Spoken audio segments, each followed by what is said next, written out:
고난주간 저녁 기도의 마지막 날 이 자리에 나오신 모든 분들 주님의 이름으로 축복합니다. 한 주간 정말 수고 많으셨습니다. 갑자기 날씨가 쌀쌀해져 가지고요. 그죠? 좀 그러셨죠? 그래도 힘껏 함께 해주셔서 감사합니다. 매일 저녁 기도 회의에 참석한다는 게 쉽지 않죠. 피곤하시고 또 지치셨을 텐데 오늘 마지막 시간까지 함께 해주셔서 정말 감사합니다. 이번 주간 우리는 겟세마네의 기도를 시작으로 예수님의 십자가 위에서의 기도, 또 제자들의 하나됨을 위한 기도, 그리고 어제는 나사로의 무덤 앞에서 믿음으로 드리는 감사의 기도까지, 기도로 걸어오신 예수님의 십자가의 길을 지금 함께 따라 걸어오고 있습니다. 오늘 그 마지막 시간입니다. 주님께서 베드로를 바라보시며 하신 그 기도입니다. 여러분, 이 기도는요, 누가복음에만 기록되어 있습니다. 사실 이 기도는 베드로뿐 아니라 제자들, 그리고 오늘 우리까지 회복시키고 세우시려는 우리 예수님의 마음이 담겨 있는 기도입니다. 오늘 본문인 누가복음 22장은 이런 배경을 갖고 있습니다. 얼마 뒤면 예수님은 십자가를 지셔야 합니다. 제자들과 이제 마지막 식사를 하셨는데요, 떡을 떼어 주시면서 이는 너희를 위한 내 몸이다 말씀하셨습니다. 하지만 그 거룩한 자리에서조차 제자들은 우리 중에 누가 더 크냐 이걸 놓고 막 다투고 있습니다. 3년이라고 하는 시간을 주님과 동고동락했지만 제자들은 여전히 예수님의 길을 이해하지 못했습니다. 이미 예수님은 3번이나 자신의 고난과 십자가의 죽음을 예고하셨지만 누구 하나 그걸 진지하게 받아들이지 않았습니다. 왜 그럴까요? 그들의 눈에는 아직도 장밋빛 미래만 보였기 때문입니다. 예수님께서 예루살렘 성에 들어가기만 하면 유대 나라가 로마로부터 독립할 것이고 주님이 유대의 임금이 되실 것이다, 이런 헛된 환상에 사로잡혀 있었기 때문이죠. 그래서 제자들은 지금 누가 더 큰 자냐 이 문제로 다투고 있었습니다.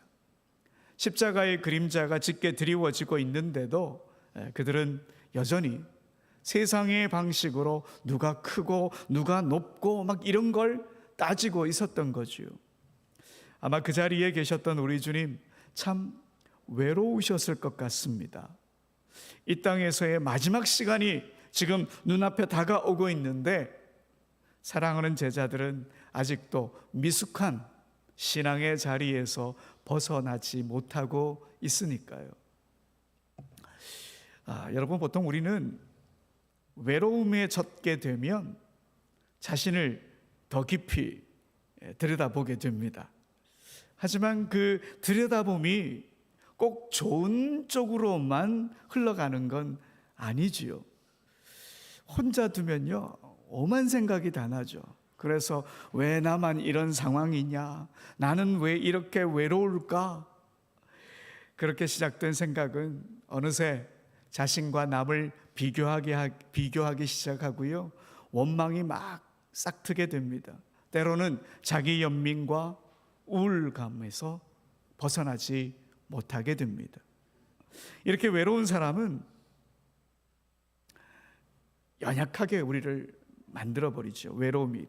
그래서 사람은 외로울 때 사랑을 주기보다 관심을 갈구하지요. 자비를 베풀기보다 위로받기를 원합니다. 그런데 여러분, 오늘 본문에 우리 예수님은 다르셨습니다. 예수님은 가장 외로운 밤, 배신과 고난이 코앞에 다가온 그 밤, 제자들을 먼저 생각하셨습니다. 그리고 그들을 위해 기도하셨습니다. 특히 베드로를 품고 기도하신 거지요. 여러분, 오늘 본문 31절, 32절 한번 읽어봅시다. 시몬아 시몬아, 보라, 사탄이 너희를 밀가부르듯 하려고 요구하였으나 그러나 내가 너를 위하여 네 믿음이 떨어지지 않기를 기도하였노니 너는 돌이킨 후에 네 형제를 굳게 하라. 아멘.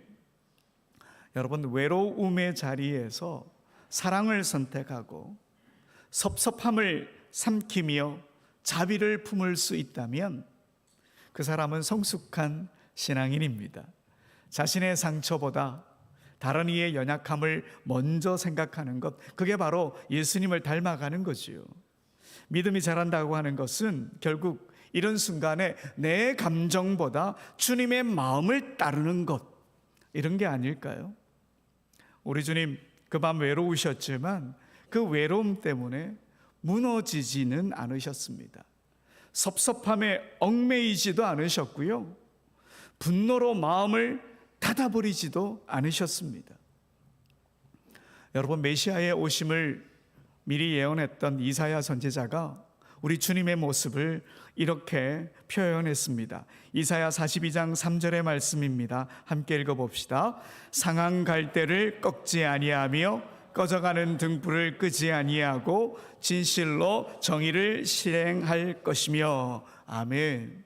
우리 주님 어떤 분이라고 말씀하십니까? 상한 갈대의 상처를 쌈에 고쳐주시고 꺼져가는 등불의 심지를 도두어서 불꽃을 살려내시는 분이라고 그럽니다.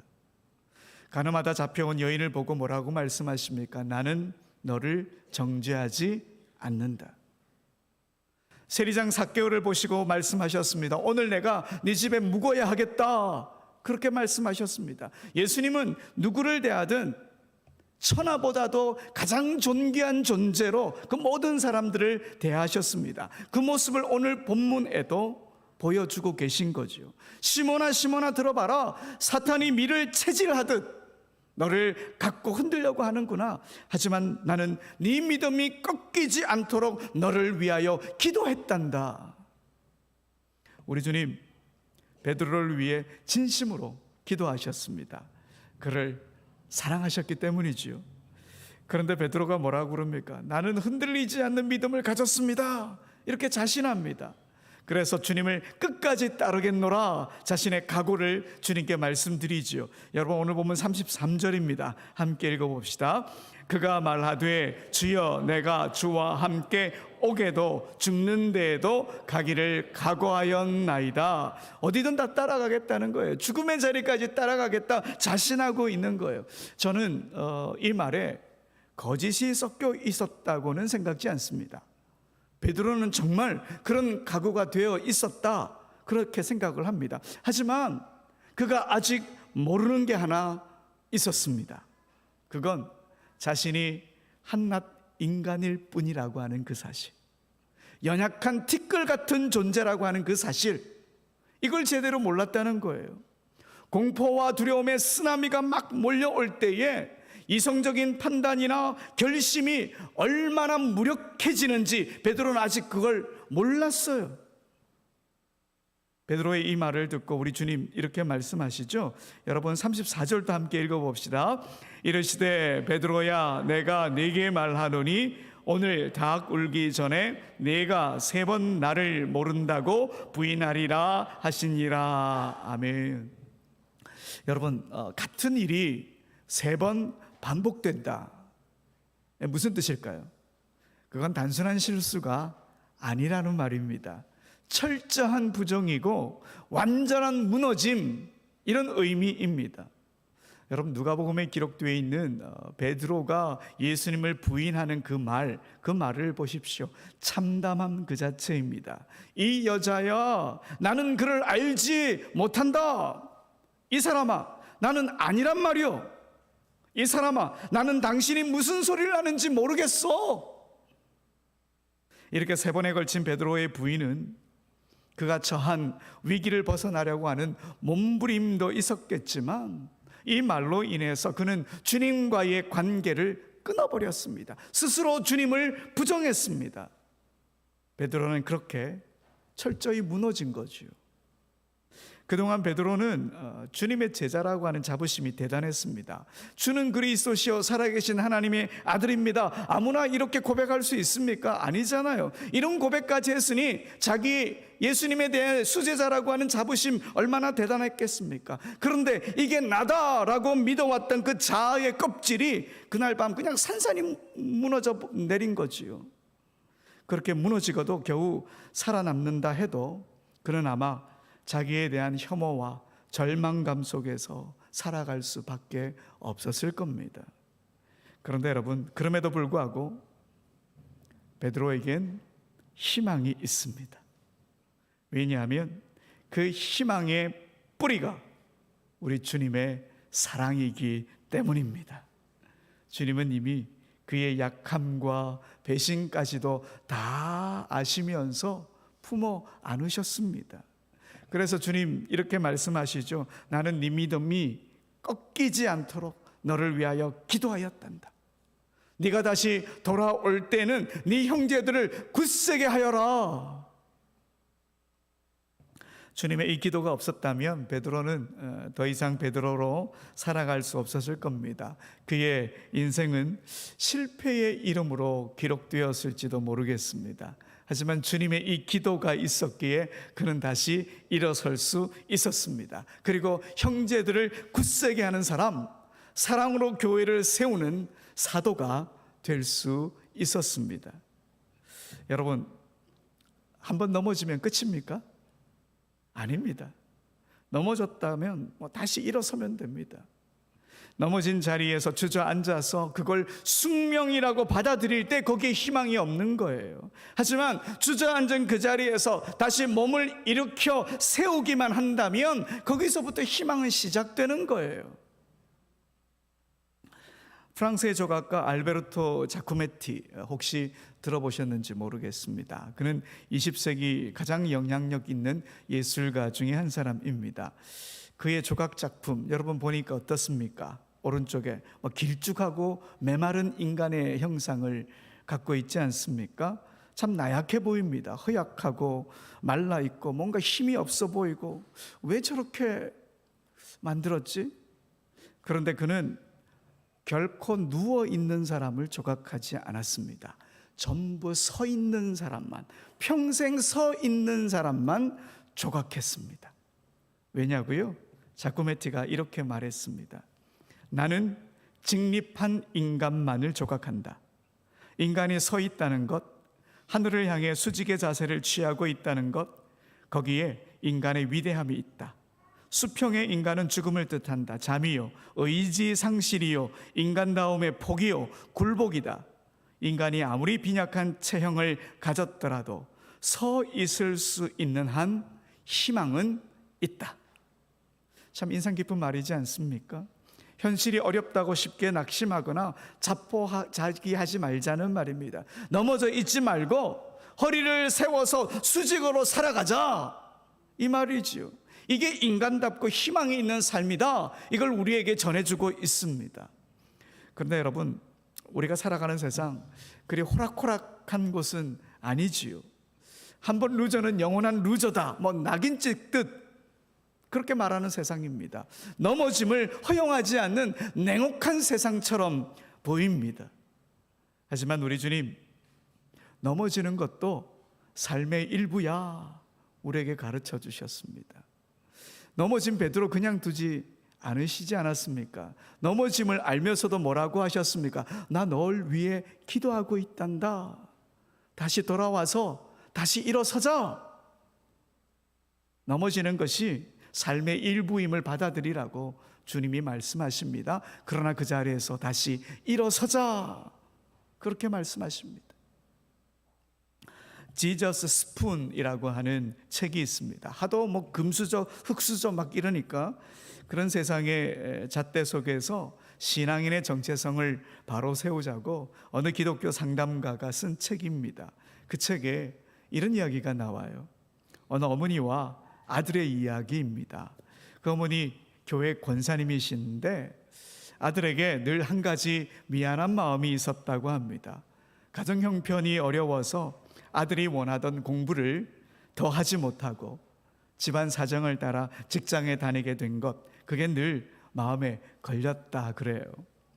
그러던 어느 날 어머니와 아들이 함께 이렇게 TV를 보는데 거기서 금수저, 흙수저 이런 이야기가 나오더랍니다. 그때 어머니가 무심코 이렇게 말했대요. 우리 아들은 금수저는 아니더라도 동수저 정도는 되려나? 그 순간에 아들이 어머니의 어깨에 손을 딱 얹으면서 이렇게 말했답니다. 권사님, 정신 차리세요. 저는 지저스 스푼, 예수님의 수저입니다. 그랬다는 거지. 여러분, 참 멋진 대답 아닙니까? 세상의 기준에 흔들리지 않고 예수님 안에서 자신의 정체성을 붙드는 그 믿음이 너무 인상적이지요. 우리가 넘어졌다고 실패했다고 해서 그게 끝이 아닙니다. 끝난 인생 아니에요. 우리는 예수님 수저예요. 지저스 스푼. 예수님 안에 있는 존재예요. 그 믿음을 갖고 다시 일어서면 되는 거예요. 그리고 여러분, 예수님께서 지금도 우리를 위해 기도하고 계세요. 우리가 넘어졌다고 무너졌다고 너 왜 그러니? 그러시며 우리를 외면하거나 포기하지 않으세요. 우리를 붙드시는 주님의 사랑과 기도가 지금도 계속되고 있습니다. 그래서 사도 바울이 이런 예수님 이렇게 고백합니다. 우리 로마서 8장 34절 함께 읽읍시다. 누가 정죄하리요? 죽으실 뿐 아니라 다시 살아나신 이는 그리스도 예수시니 그는 하나님 우편에 계신 자요 우리를 위하여 간구하시는 자시니라. 아멘. 하나님 우편에서 누구를 위해 간구하고 있다고? 우리 예수님이 우리를 위해 간구하고 계신 거예요. 베드로를 위해 기도하신 주님, 오늘 지금 하나님 우편에서 우리를 위해 기도하고 계신 거예요. 그 사랑과 중보가 있기에 우리는 예수님 수저답게 다시 일어설 수 있는 거예요. 요한복음 21장에 보면 베드로를 다시 세우시는 주님의 모습이 그려져 있습니다. 주님은 다시 그를 만나주십니다. 갈릴리 바닷가 차가운 새벽 공기 속에서 예수님은 베드로의 마음을 어루만지셨습니다. 요한의 아들 시몬아, 네가 이 사람들보다 나를 더 사랑하느냐? 베드로가 3번 부인했기에 주님도 3번 질문하십니다. 예수님은 그 자리에서 넘어진 베드로를 다시 일으켜 세우셨습니다. 그리고 말씀하시죠. 내 양을 먹이라. 넘어진 자였지만 이제는 다른 이들을 세우는 사명자로 우리 주님이 베드로를 부르신 겁니다. 여러분, 그 이후 베드로는 진짜로 달라졌습니다. 우리 아이가 달라졌다가 아니고 베드로가 진짜 달라진 거예요. 성령 강림 이후에 그는 초대교회의 첫 번째 설교자가 되었습니다. 복음 때문에 채찍을 맞고 감옥에 갇히는 일이 생겨도 그는 흔들리지 않았습니다. 단단해진 거지요. 그가 쓴 편지 베드로전서 1장 7절에 그는 이렇게 선포합니다. 우리 함께 읽습니다. 너희 믿음의 확실함은 불로 연단하여도 없어질 금보다 더 귀하여 예수 그리스도께서 나타나실 때에 칭찬과 영광과 존귀를 얻게 할 것이니라. 아멘. 여러분, 이 말은 베드로 자신의 고백이자 간증이지 않습니까? 자신이 연단당했던 사람이에요. 자신이 넘어졌던 사람이에요. 그러나 회복의 은혜를 입어서 다시 쓰임받는 사람이 되었죠. 그래서 그는 이렇게 고백할 수 있습니다. 그 연단, 그 넘어짐, 그 수치 결국은 하나님 손 안에 있으면 영광이 된다. 그가 그렇게 말하고 있는 거예요. 여러분, 혹시 지금 넘어져 있습니까? 여전히 자신을 부끄러워하며 숨어 있습니까? 주님은 우리를 다시 부르십니다. 넘어짐을 넘어서라고 우리를 부르십니다. 그리고 다시 일어서게 하십니다. 그리고 누군가를 세우는 자로 우리를 쓰십니다. 베드로처럼 말이죠. 여러분, 베드로가 또 얼마나 든든히 섰는지 한번 볼까요? 다시 일어선 베드로가 이렇게 말합니다. 베드로전서 5장 8절 함께 읽습니다. 근신하라, 깨어라, 너희 대적 마귀가 우는 사자같이 두루다니며 삼킬 자를 찾나니. 아멘. 여러분, 이 말 누구보다 실감나게 아는 사람 누굴까요? 베드로잖아요. 바로 자신이 밀을 채질하듯 사탄에게 흔들렸던 베드로, 그가 지금 이렇게 말하고 있는 겁니다. 근신하라, 깨어라. 마귀가 너희를 삼키려고 막 찾고 있다. 그가 한번 넘어져 봤기 때문에 이렇게 우리에게 권면하고 있는 것이지요. 여러분, 우리가 사탄의 유혹에 얼마나 쉽게 넘어가는지 아십니까? 얼마나 쉽게 넘어가는지를 잘 이야기해 준 책이 있습니다. C.S. 루이스의 스크루테이프의 편지라고 하는 책인데요, 그 책에 이런 장면이 나옵니다. 우리 성경 공부할 때 한번 제가 이야기한 것 같은데요, 어느 날 영국의 한 노신사가 도서관에서 책을 읽고 있었습니다. 우연히 손에 들어온 한 기독교 서적, 그 안에 담긴 말씀 앞에 그의 마음이 막 움직였습니다. 그래서 이제 나도 하나님 앞에 바로 서야겠다, 남은 인생 신앙 안에서 잘 정리하며 살아야겠다, 이런 마음이 든 거죠. 하나님께서 그의 마음에 회심의 마음을 딱 주신 거죠. 그런데요, 갑자기 머릿속에 이런 생각이 스쳤습니다. 점심시간이 다 됐네. 일단 밥을 먹고 생각하자. 그는 식당으로 가서 식사를 했고요, 식사를 마칠 무렵 처음의 결심은 사라지고 이렇게 생각하게 됩니다. 인생이 다 그렇지, 내가 이 나이에 또 바꾸려고. 그렇게 그는 아무 일도 없었던 것처럼 버스를 타고 집으로 돌아갔다고 합니다. 그리고 그 뒤에서 악마는 회심의 미소를 지었다 그럽니다. 이 이야기를 통해 C.S. 루이스는 우리에게 경고하죠. 넘어짐은 언제나 극적인 상황에서만 오는 게 아니다 하는 거지요. 밥 먹고 하자, 내일 하자, 지금 말고 다음에 하자. 이처럼 아무렇지 않은 일상의 틈새에서 사탄은 우리를 체질하듯 우리의 마음을 흔들어 놓습니다. 진리를 미루게 하고 순종을 미루게 하고 결국 하나님과 멀어지게 만들려고 하는 사탄의 계략인 거예요. 베드로도 자신 그랬잖아요. 나는 주님과 함께 감옥에도 죽는 자리에도 가겠습니다, 그렇게 맹세했지만 정작 사탄의 체질 앞에서 속절없이 무너졌어요. 그랬기에 그가 오늘 우리에게 말합니다. 근신하라, 깨어있으라, 그렇게 권면하는 거예요.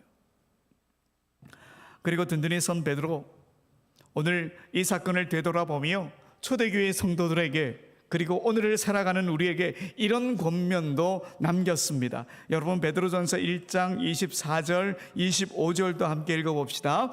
그러므로 모든 육체는 풀과 같고 그 모든 영광은 풀의 꽃과 같으니 풀은 마르고 꽃은 떨어지되 오직 주의 말씀은 세세토록 있도다 하였으니 너희에게 전한 복음이 곧 이 말씀이니라. 아멘. 베드로는 자기 자신의 맹세가 풀처럼 시들고 꽃처럼 떨어지는 것을 뼈저리게 경험한 사람입니다. 인간의 결심, 인간의 의지가 고난 앞에 얼마나 나약한 것인지, 얼마나 쉽게 무너지는 것인지 그는 자신의 삶을 통해 다 배웠습니다. 그래서 이제 그는 담담하게 고백하고 있는 것이죠. 사람은 약하다, 인간의 말 무너질 수 있다, 그러나 하나님의 말씀은 영원하다. 그러니 사람을 의지하지 말고 하나님의 말씀을 의지해라. 변치 않는 하나님의 말씀 위에 인생을 세워나가라. 베드로가 이렇게 외치고 있는 거예요. 여러분, 베드로의 이 외침에 우리는 귀를 기울여야 합니다. 여러분, 넘어진 자리는 이렇게 말씀을 붙드는 자리인 거예요. 흔들림 없고 견고한 주님의 말씀을 든든히 붙잡고 다시 일어서는 거예요. 그게 신앙인이 해야 할 삶의 자세입니다. 사랑하는 여러분, 주님은 외로움의 자리, 고통의 자리에서도 제자들을 위해, 베드로를 위해, 그리고 오늘 우리를 위해 기도하셨습니다. 그 기도 덕분에 우리는 넘어져도 다시 일어설 수 있습니다. 이 믿음으로 우리 신앙의 걸음 걸어갑시다. 주님이 지신 십자가를 한번 보십시오. 그 십자가, 넘어지는 죽음 그렇게 끝나지 않죠. 그 십자가는 다시 일어선 부활로 이어집니다. 우리가 믿는 복음은 바로 이 부활의 복음입니다. 주님의 기도 주님의 사랑은 오늘도 우리를 붙들고 계십니다. 그러니 이제 우리가 다시 일어섰다면 또 다른 이들을 굳세게 하는 사람이 되자고요. 베드로가 초대교회를 든든히 세운 것처럼 우리도 우리 곁에 있는 이들을 일으켜 세우고 지체들을 위로하고 함께 교회를 세워가는 일에 힘을 보태야 합니다. 그럴 때 주님의 사랑과 주님의 기도가 스며든 하나님 나라가 우리 안에 더욱 견고히 세워질 것입니다. 이 귀한 일에 기쁨으로 동참하는 우리 모두가 되길 간절히 소원합니다. 우리 함께 찬송합니다. 아름다우신 주님 고백합시다.